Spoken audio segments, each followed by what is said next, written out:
Selamat datang kembali di video saya tentang 3D Max.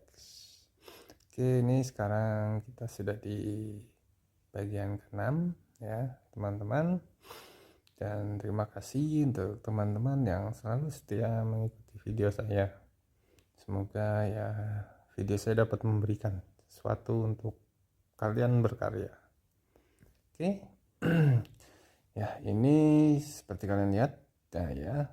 Nah, ini saya sudah sedikit menambahkan mungkin efek-efek ya, kerutan-kerutan di baju serta di hoodie. Ini ya sebenarnya tinggal bagaimana kreatif kalian ya, dan mau bentuknya seperti apa, dan itu bebas-bebas saja, tidak perlu sama seperti saya. Oke, untuk hari ini mungkin saya sebut sebagai apa istilahnya itu tips and tricks ya, biasanya kalau orang-orang di dunia komputer menyebutnya seperti itu ya, tips and trick.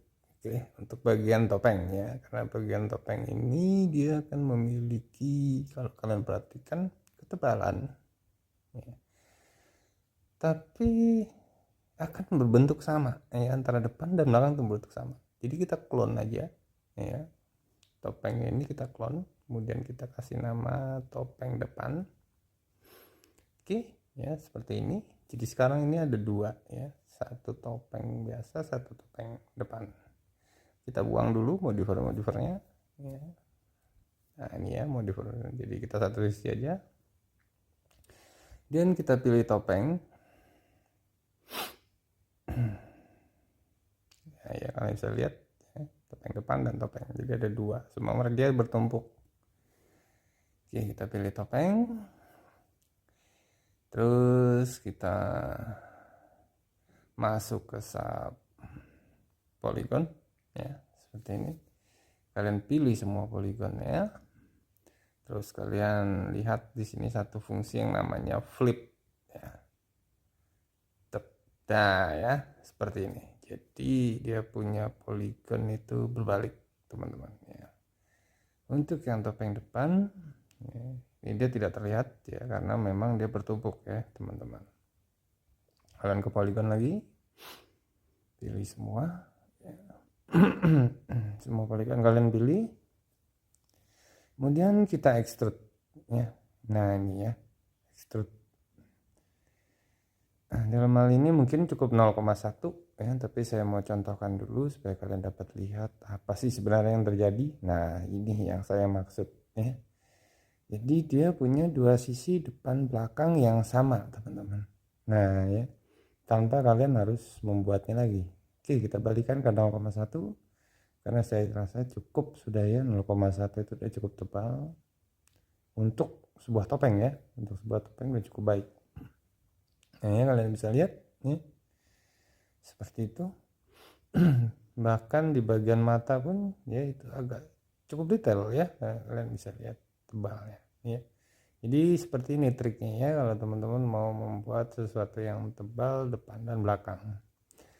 Dan ini dia masih dua objek, makanya kita jadikan satu, yaitu dengan fungsi attack, teman-teman ya. Jadi yang topeng depan kita attack saja ke topeng yang kita buat ininya ya, pilihannya topeng ya, karena kan nggak perlu kita topeng depannya.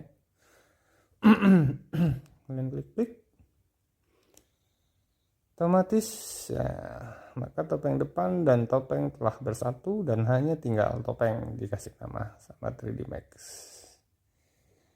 Oke, terus kalian bisa klik tanda plus, mengujinya dengan Xview, pilih open edge.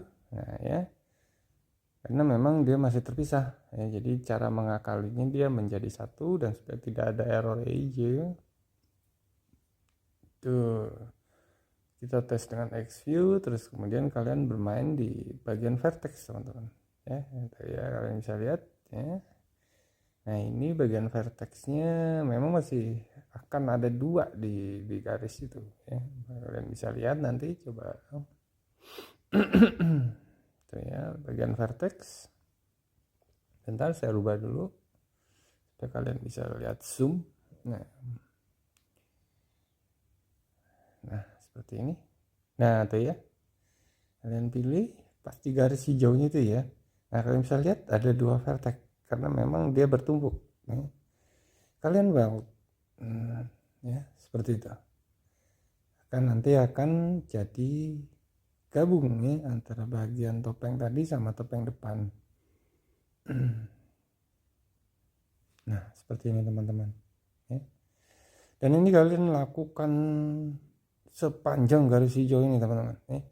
Karena memang di situ vertexnya jadi dua ya, dan itu nanti akan berdampak pada saat kalian animasi.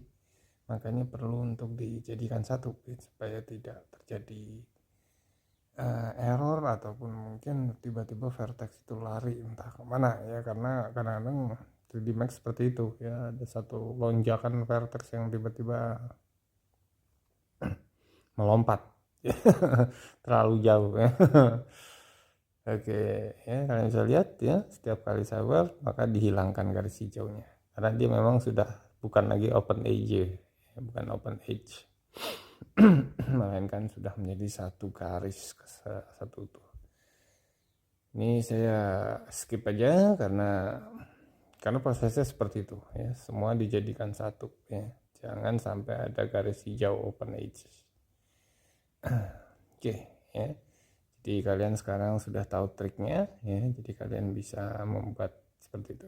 Oke, selanjutnya kita akan mengenal apa itu garment maker ya, karena garment maker saya rasa cukup baik ya untuk membuat karakter kalian lebih hidup ya.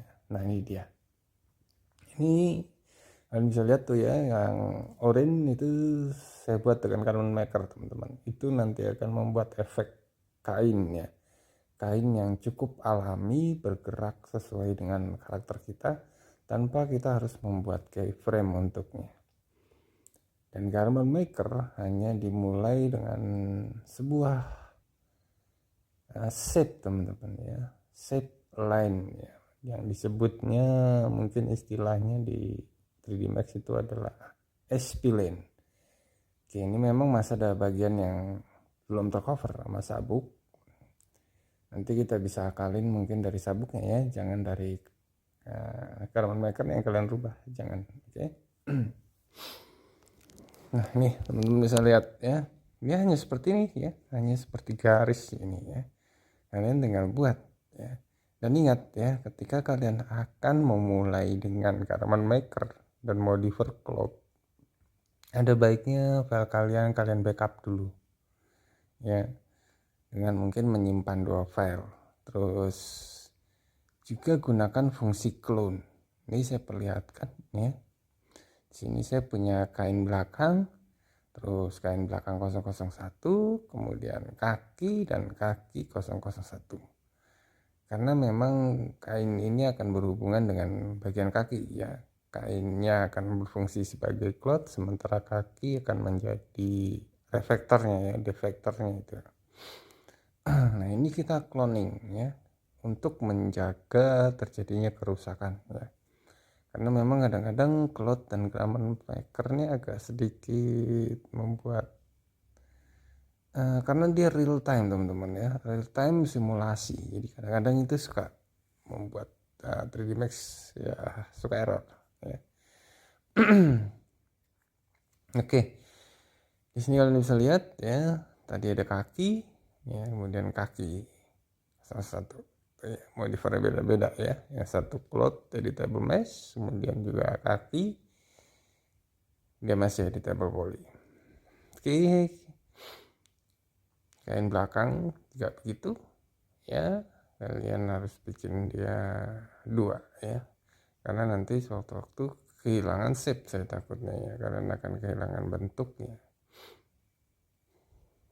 Oke, sekarang kita ke kaki dulu ya.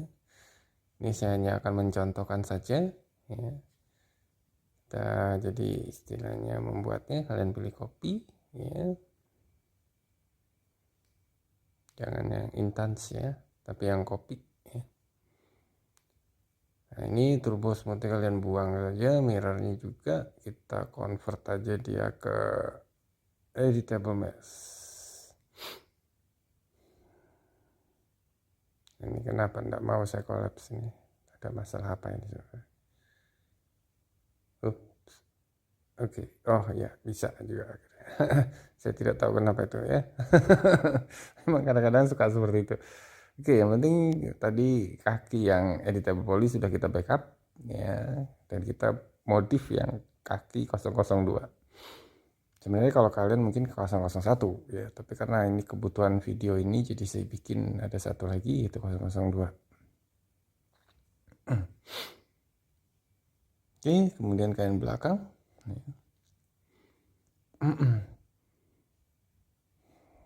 Jadi seperti ini ya. Ini yang akan kita lakukan perubahan teman-teman ya. Oke, ini kalian lihat. Oke, saya view dari depan. Nah, seperti ini aja ya. Garment maker hanya seperti itu ya, dia mulai dari created. Sebentar, salah ini, harusnya samping. Nah, ini dia ya, created. Nah, kalian bisa lihat line, rectangle ya, ellipse, circle ya, terserah kalian yang mau pilih yang mana. Oke, saya contohkan dengan rectangle ya, persegi panjang. Nah, seperti ini. Nah, ya, jadi saya membuat sabuknya mulai dari situ ya. Kemudian saya convert dia ke editable spline ya, shape line ya, mungkin SP-nya itu maksudnya adalah shape line. Oke, kemudian kita masuk ke modifier-nya, spline, vertex, dan created line ya. Nah, seperti ini. Ini kalau kalian mau menambahkan garis, nah ya seperti ini. Ini terserah kalian ya bentuknya mau kayak apa ya. Ini saya hanya mencontohkan saja, mungkin ya terserah mau bundar mau, pokoknya sesuai dengan keinginan kalian. Kalau saya kan bentuknya seperti ini ya. Kalian boleh bereksperimen ya. Oke, selanjutnya kita akan menambahkan garment maker. Nah, ini dia ya. Mana kita cari garment maker? Kita ini. Nah, itu ya. Garment maker. Nah. Ya. Ini dia ya. Jadi garment maker merubah shape kita menjadi seperti ini. Ya. Kemudian di garment maker yang paling penting adalah bagian panel dan seams. Oke, kalian klik panel. Jadi ini kayak kita membuat pola ya, teman-teman, kayak kita membuat pola ketika kita sedang menjahit ya. Jahit baju biasanya untuk orang tukang jahit akan lebih paham ini. Oke, kita taruh dia di bagian depan ya, karena dia akan merupakan pola di depan. Dan ingat jangan ada yang bersentuhan ya. Jadi maju seperti ini. Ya, kasih jarak antara kaki dan kainnya itu teman-teman. Oke, next, belakang. Tapi ini harus diputar dulu ya. Oke, kita putar saja. Saya hidupkan dulu fungsi snap ya, snap rotation ya. Nah, ini saya rubah angkanya ke 45 ya. Angelnya itu ya. Angle ya. Oke, kita putar dia. Nah, ya, kalau kalian fungsi hidup snap ini sampai dia berubah jadi warna merah tua ya. Itu berarti dia ngadep ke belakang, teman-teman. Kalau udah berubah jadi seperti itu.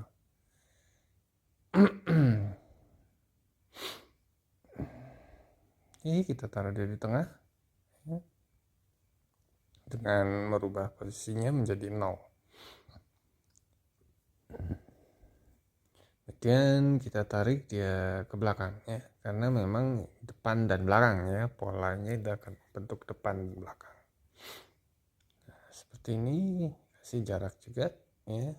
Nah, jangan sampai bertabrakan ya antara kaki dengan kainnya itu ya. Oke, setelah kalian memposisikannya, selanjutnya kita masuk ke bagian seams ya. Ini dia ya. Seams ini kayak mungkin jahit ya, maksudnya jahit gitu ya. Dan ini ingat ya, garis antara bagian depan dan belakang itu harus sama ya. Atas dan bawah yang ingin di seams itu harus sama teman-teman ya. Karena kalau tidak sama akan terjadi message ya, kan diberikan oleh garment maker bahwa ini nggak sama ya, dan itu bisa mengakibatkan masalah juga ya. Nah ini ya, kalau kalian lihat seperti itu ya. Kita pilih sisi sini, kemudian sisi belakang. Nah dia akan menjahit bagian itu ya, simsnya bagian sabuk. Nah ini yang bagian depan ya, atas dan bawah ya. Nah ini bagian samping dulu, dan kita ke depan. Nah ini dia. Nah ya, seperti ini.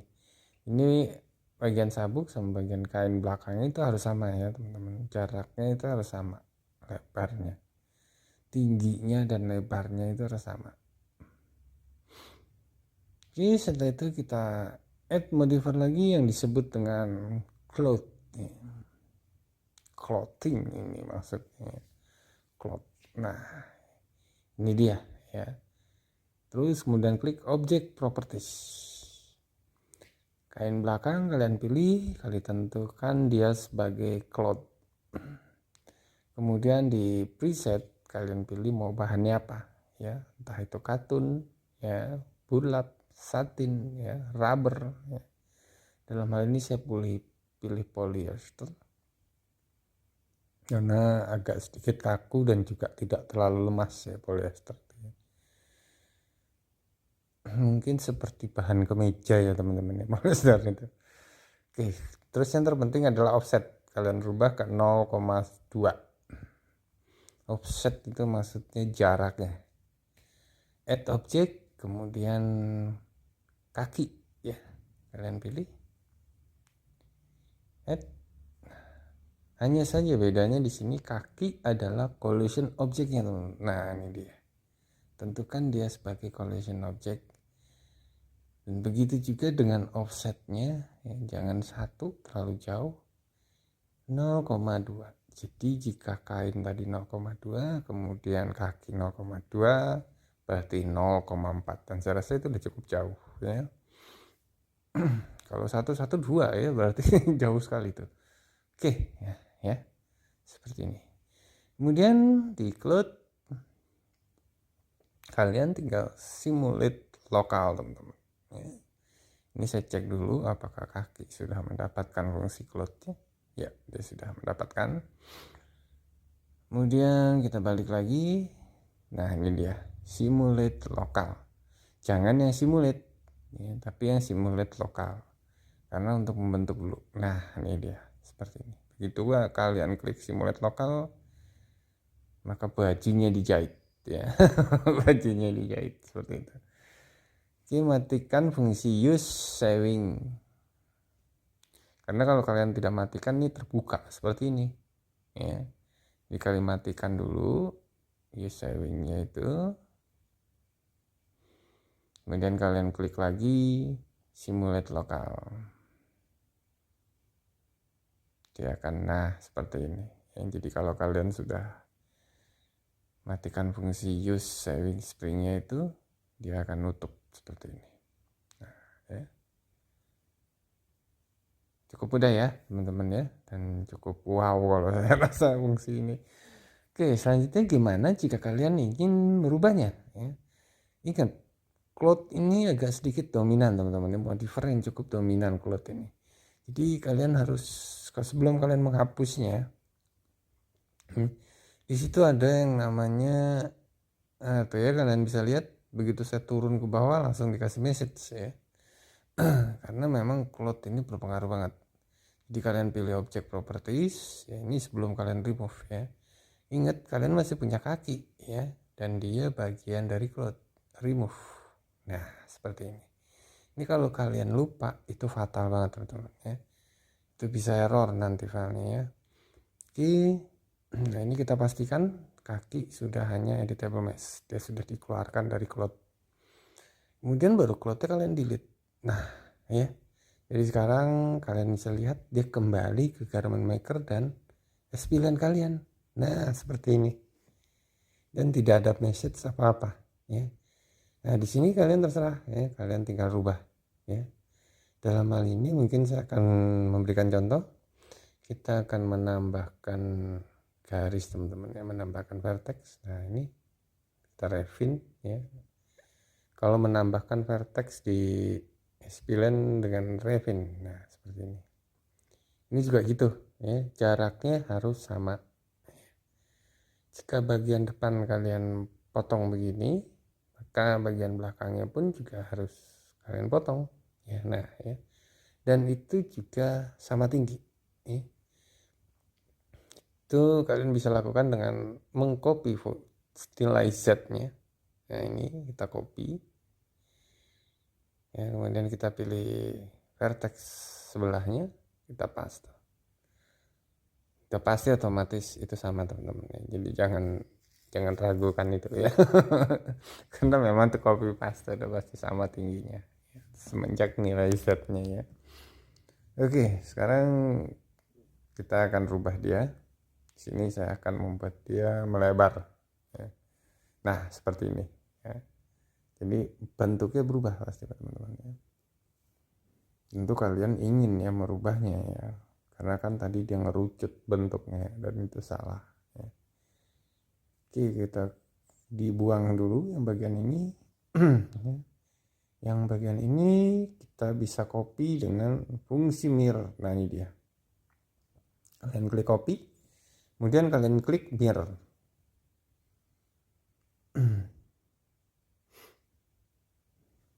Nah ya, kalau kalian klik mirror dia akan otomatis ya, seperti itu. Hidupkan fungsi snap, kita tempel vertexnya supaya kita nggak perlu copy paste nilainya ya, itu otomatis ya. Nah, ini juga itu, kalian klik mirror. Nah ya, jadi seperti ini. Kalau kalian rasa sudah cukup, kalian balik lagi ke Garment Maker. Hanya saja di sini belum berubah karena Garment Maker belum kita. Nah ini dia ya, mesh it. Ketika kita klik, nah itu dia ya. Ketika klik mesh it, maka Garment Maker baru menyadari kalau adanya perubahan ya. Jadi jangan lupa setelah kalian rubah, kalian harus mesh it. Baru kita add lagi cloth, kemudian object properties, kita balik lagi ke cloth ya, tentukan dia. Memang akan sedikit ya, banyak langkah ya kalau kalian melakukan perubahan. Kalian hapus lagi ini, terus kalian add lagi ya, memang begitu ya. Tapi ingat jangan sampai melakukan kesalahan di bagian ini ya, kaki ini. Usahakan cloth modifiernya hanya satu. Karena kalau kalian melakukan itu sampai berkali-kali, tiba-tiba cloth ini banyak gitu teman-teman. Nah ini kalian lihat berubah ya. Dan untuk menghilangkan ada yang masuk tuh ya, kalau kalian perhatikan di sini ada yang namanya reset state. Nah ini dia ya. Kalian bisa simulate lokal dan gak usah dimatikan, turun ke reset state. Nah kalian mainkan seperti ini. Nah ya, sampai ketemu baru kalian matikan fungsi simulate lokalnya. Kalau kalian perhatikan tuh ya, saya melakukannya sambil melakukan simulate lokal. Kalian bisa lihat ya, mulus ya, tidak ada ini. Jadi kalau kalian mengalami seperti tadi, reset state sambil simulate lokal. Tapi jangan lupa jangan nggak dimatiin ya. Takutnya kalian terus, karena itu pengaruh ke kinerja komputer kalian teman-teman ya. Dia akan real time itu, real time simulate ya. Oke, jadi seperti ini ya, cukup mudah ya. Dan ingat, sebelum kalian delete modifier cloth yang ada di Garment Maker kalian, pastikan kalian remove object collision ya, supaya tidak terjadi error. Oke, saya rasa ya cukup di sini ya untuk Garment Maker. Yang perlu kalian ingat itu tadi ya. Nah, mungkin kalian mau menambahkan karakter kalian itu di sayap ya, tentu akan berbeda, tidak hanya bagian kaki yang akan menjadi collision ya, kalian bisa tambahkan bagian-bagian lain. Tapi ingat jangan lupa ya, seperti saya bilang tadi, di remove dulu ya. Oke, ini mungkin saya akan sedikit memberikan contoh apa yang terjadi jika bagian kakinya ini kalian sudah animasi ya, tapi ini hanya maju ke depan saja dulu teman-teman ya, kita belum sampai menjadi gerak realistis ya. Nanti kita akan mengenal apa itu bip ya. Biped ya disebutnya, biped ya, biasanya disebut biped. Misalnya maju, kemudian kita klik simulate. Kalian bisa lihat ya, simulate frame 1. Ini kalian bisa tentukan dia mulai dari start frame 0 atau end frame 100. Itu bila kalian bisa tentukan. Namanya kalian mau start lebih jauh. Nah, nih kalian klik simulate, kalian lihat ketika kakinya bergerak, maka kainnya ikut maju. Dan lihat simulate frame-nya dari 1 jadi 101 ya. Seperti itu. Tapi ini mungkin tidak akan terlihat jelas sama teman-teman. Agak sedikit bergerak doang ya. Karena memang dia kebetulan tadi bahannya polyester juga. Terus juga gerakannya baru maju mundur. Tapi yang penting intinya ya seperti itu ya. Kalau teman-teman mau membuat karakter kalian terlihat lebih realistis nantinya ketika kalian animasi. Untuk menghapusnya kalian bisa erase simulasi. Maka otomatis frame-nya kembali lagi ke 1. Dan dia nggak akan ikut ya. Dia kembali ke posisi awal. Ya, jadi saya rasa seperti ini dulu. Di video selanjutnya mungkin saya akan membahas tentang apa itu material ya. Jadi kita membeli warna ke karakter kita. Oke, teman-teman, seperti biasa tetap kreatif Indonesiaku.